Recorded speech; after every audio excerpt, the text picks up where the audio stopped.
If you've got some leftover berries, it's time to trifle with them. And I mean that in the most delicious way possible.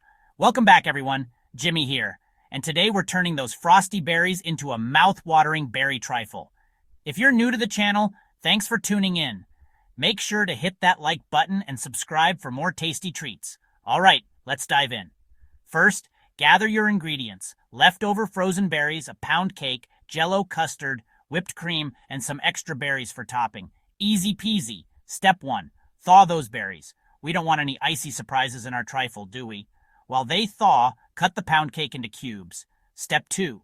Prepare your Jell-O according to the package instructions. Let it cool, but not set entirely. We want it a bit wobbly, like your uncle at a wedding. Step 3. Now let's layer. Start with a layer of cake cubes, then Jell-O, a generous dollop of custard, and a sprinkle of berries.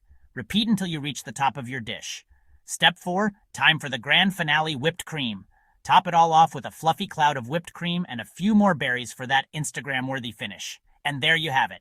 A super simple, utterly delicious berry trifle that'll make those leftover berries the star of the show. Thanks for watching. Don't forget to like, subscribe, and hit that notification bell. Happy trifle making, everyone.